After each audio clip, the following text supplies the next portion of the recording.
হরি বল, হরে কৃষ্ণ। ওম সংখ্যাতত্ত্ব চ্যানেলে আপনাদের স্বাগত।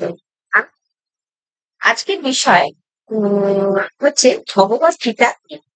এতদিন আমি আপনাদের সাথে আলোচনা করেছিলাম যে যাদের মূলাঙ্ক 1 থেকে 9 তাদের নিয়ে আমি আলোচনা করেছিলাম যে তাদের প্রকৃতি কিরকম হবে, আর তাদের কেরিয়ার কিরকম হবে, এইসব আমি আলোচনা করেছিলাম। কে কোন মূলাঙ্কের জাতকেরা কোন দিকে কেরিয়ার করবে, বা 2 এর নেট এরকম যাদের যে যে প্রকৃতি সেই অনুযায়ী কে কোন দিকে কেরিয়ার করবে সেই নিয়ে আমি আজকে আলোচনা করেছি। আজকের আলোচ্য বিষয় হলো ভগবত গীতা কি। কারণ আম, আমি নিউরোলজিতেও যে সব যুক্তি বা যা কিছু পাই, আমি কিছুটা গীতার বাণীর মধ্যে আমি কিছুটা মিল খুঁজে পাই। যদিও নিউরোলজি হলো একটা সংখ্যার দিয়ে সবকিছু, সংখ্যার যে ভাইব্রেশন সেটা আমাদের জীবনে প্রভাব ফেলে। কিন্তু এই সংখ্যাটা আমরা পাই কোথা থেকে?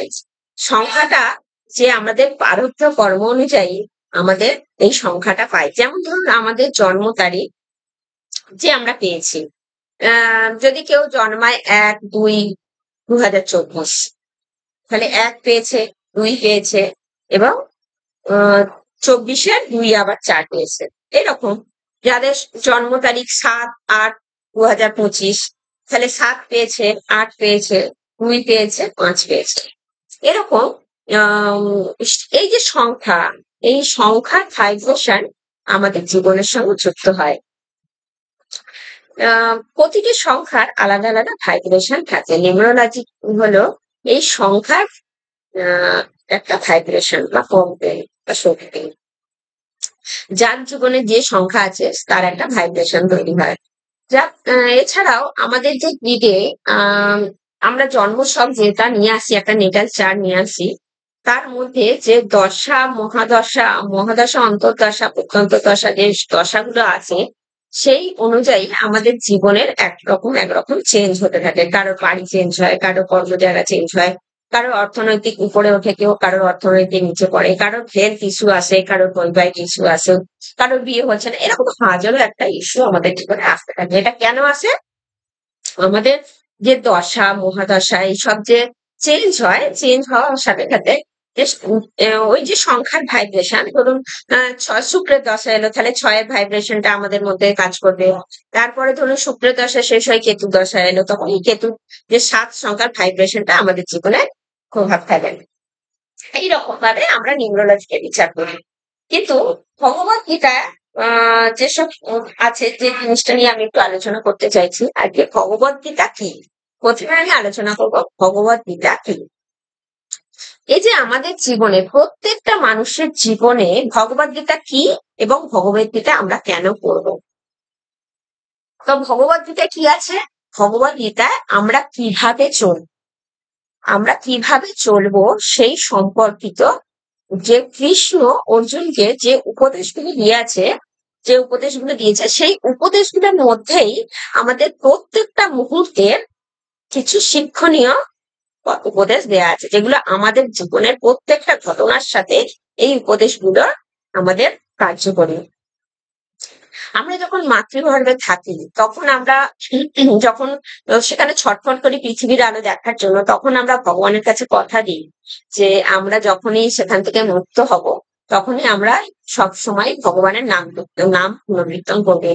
কিন্তু আমরা যখনই সেখান থেকে মুক্ত হয়ে পৃথিবীর আলো দেখে ফেলি, তখনই আমরা সেসব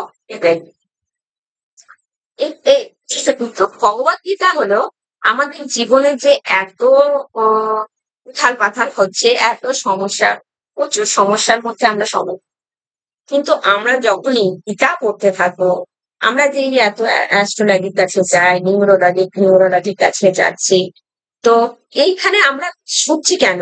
আমাদের সমস্যার সমাধানের জন্য। কিন্তু নিউরোলজি আর অ্যাস্ট্রোলজি হবে যাই বলুক না কেন, এরা কি করবে? এটা প্রেডিকশন করবে। আমরা কি করি? আমরা প্রেডিকশন করবে। প্রেডিকশন করে আমরা এটা বলে দিতে পারি যে তো আপনার এইরকম মহাদশা এটা আসছে, বা আপনার অন্তর্দশা এটা আসছে, প্রত্যন্তদশা এটা আসছে, তাহলে আপনার জীবনে এইরকম একটা ভাইব্রেশন আসছে। বা আপনার জীবনটা এইরকম ভাবে ঘুরতে থাকছে বা এইরকম এই পরিবর্তন আসতে পারে। এরকম একটা আমরা প্রেডিকশন করে বলে দিতে পারি। বা আপনার চাকরি কবে হবে বা আপনার হেলথ ইস্যু হচ্ছে সেটা কবে থেকে কবে আপনি একটু মুক্তি পাবেন, রিলিফ পাবেন। এইসব জিনিসগুলো আমরা প্রেডিকশন এর সাহায্যে বলতে পারি। কিন্তু আম এই যে আমাদের জীবনে যে এত ঘাত প্রতিঘাত আসে এগুলো কেন আসে? এগুলো কি আমরা কখনো চিন্তা করি? না।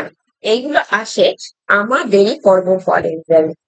আমরা যে জন্ম ছকে আমরা যে সংখ্যাগুলো নিয়ে আসছি ১ হোক, ২ হোক, ৩ হোক, ৪ হোক, যাই হোক। এইগুলো আমাদের হচ্ছে আমরা আগে যত পূর্বে যত করেছি, জন্মগ্রহণ করেছি সেই জন্মে যেসব কর্ম করেছি, ভালো কর্ম, খারাপ কর্ম সেই অনুযায়ী সেই সংখ্যা আমরা নিয়ে আসি। সংখ্যার মধ্যেও আবার পজিটিভ আছে, নেগেটিভ আছে, এইরকম আছে। যদি পজিটিভ থাকে যেমন আমি একটা উদাহরণস্বরূপ বলতে পারি শনি পজিটিভ আছে নেগেটিভ আছে। শনি যদি পজিটিভ থাকে তাহলে তাকে তার প্রচুর মানে তার প্রপার্টি হোক বা কর্মদিকে হোক প্রপার্টি হোক এইসব জিনিস সে সহজেই পেয়ে যাবে। কিন্তু যদি সেটা নেগেটিভ হয় তাকে প্রচন্ড পরিমাণ কঠোর পরিশ্রম তাকে করতে হবে। এরকম মানে প্রত্যেকটা সংখ্যার মধ্যে একটা নেগেটিভ পজিটিভ ব্যাপার থাকে প্রত্যেকটা সংখ্যারই। যখন পজিটিভ থাকবে তখন সে পজিটিভ ফল দেবে এবং নেগেটিভ থাকলে নেগেটিভ ফল দেবে। তা আমরা যে জন্ম ছকটা নিয়ে আসছি সেই ছকের মধ্যেও কোনটা পজিটিভ আছে বা কোনটা নেগেটিভ আছে। যে পজিটিভ থাকুক বা নেগেটিভ থাকে তার সাথেও আবার যখন দশা মহাদশা অন্তর্দশা এগুলো আসবে তখন সেটাকে পজিটিভও করতে পারে অথবা নেগেটিভ। এই যে পজিটিভ নেগেটিভ নাম্বার এই সব জিনিস কেন কিভাবে হচ্ছে এই সবই হচ্ছে আমাদের কর্মফল। আমরা আহ যে কর্ম করছি আমরা যা আগের জন্মের যে ভালো কর্মের ফল বা খারাপ কর্মের ফল অনুযায়ী আমরা জন্মাচ্ছি। কেউ গরিব ঘরে জন্মাচ্ছে, কেউ পয়সাওয়ালা বড় ধনী পরিবারে জন্মাচ্ছে এরকম। কিন্তু এরপরে আমাদের যখন জ্ঞান হচ্ছে তখন যে আমরা কর্ম করছি, কেউ ভালো কর্ম করছে, কেউ খারাপ কর্ম করছে। আমরা ভাবি অনেক সময় যে ওই মানুষটা তো অত ধনী, ও তো বেশ স্মুথলি জীবন লাইফ কাটাচ্ছে, কিন্তু ও তো অনেক পাপ কর্ম করছে। তাহলে সে এত ভালোভাবে আছে, তাহলে পাপ কর্ম করাই ভালো? অ্যাকচুয়ালি তাই কি? না। ব্যাপারটা হলো তার আগের জন্মে কোনো ভালো কর্ম আছে যার জন্য এই যে পাপ কর্মটা সে করছে সেটাও সঞ্চিত হচ্ছে, সেটাও জমছে। কিন্তু এই ভালো কর্মের ফলটা তার এখনো পর্যন্ত আহ, শেষ হয়নি, যার জন্য সেই ভালো কর্মের ফলটা সে এখনো পাচ্ছে।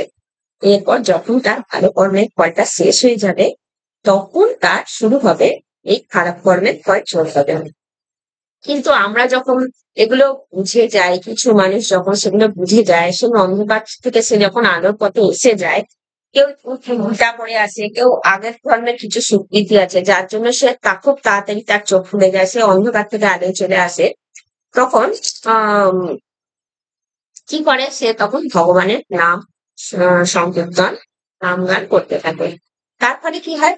তার ফলে সে আহ, তখন কি তখনও মানুষ মানুষ এরকম করতে পারে যে এ তো ইনি তো এত ভগবানের নাম কীর্তন করেন, এত সবসময় মালা দিচ্ছেন ভগবানের নিয়ে নিয়ে চলে আছেন, তাহলে এনার জীবনে এত ঝড় কেন? এই কথার উত্তরে এটাই এটা এর উত্তর হলো যে এর আগের জন্মে কোনো পাপ কর্ম সে করে এসেছিল যার ফলটা তার এখন শেষ হয়নি। এবং যখনই সে ভগবানের দিকে অগ্রসর হতে শুরু করেছে, ভগবানের নাম গান করছে, সেটার ফল সে অবশ্যই পাবে। কিন্তু তার জন্যই ভগবান চাইছে যে এর আগের জন্মের খারাপ কর্মের যে ফলটা তাড়াতাড়ি যাতে শেষ হয়ে যায়, তাই তার জীবনে অত ঝড় এসছে। এবং এই ঝড়ের ফলে যখন সব শেষ হয়ে যাবে, যখন তার খারাপ কর্মফল শেষ হবে তখন তার সে অনুভূতি ভগবানের অনুভূতি পাবে এবং তার জীবনে যে শান্তির অনুভূতিটা, এই যে সে ভগবানের নাম গান করছে, মালা জপছে, যা কিছু ভগবানের উদ্দেশ্যে করছে, সেই ফল তার পেতে শুরু করবে। এবং এই জন্মে যদি সে সম্পূর্ণ আহ, পূর্ণ পাপ শেষ করতে পারে আগের জন্মে, এবং সে ভালো ফলই পাবে। এই ভালো ফল তো এটার বক্তব্য, এটার কথার একটাই উদ্দেশ্য যে মানুষ যতটা ভালো আমরা করব তার ফল আমরা ততটাই পাবো। খারাপ কর্ম করতে খারাপ ফল পাবো, ভালো কর্ম করতেও ভালো ফল পাবো। ভগবান কোথায় থাকে? ভগবান আছে আমাদের মধ্যে, যে আত্মা সেটা তো ভগবানেরই অংশ। প্রত্যেকটা জীব, কীট পতঙ্গ, মানুষ, পশু, যে কোনো জীবের মধ্যেই ভগবানেরই অংশ আছে। আত্মাটা আমাদের ভগবানের অংশ। আমাদের এই যে শরীরটা আমার হলো ডাইভার।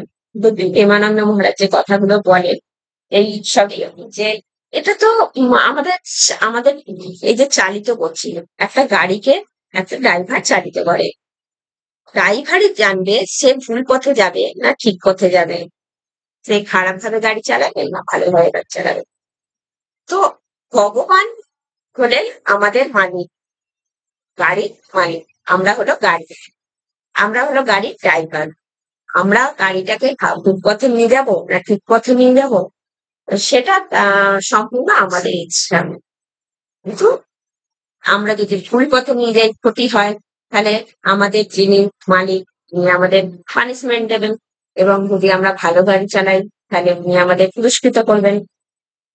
এটা একটা উদাহরণ দিলাম। তো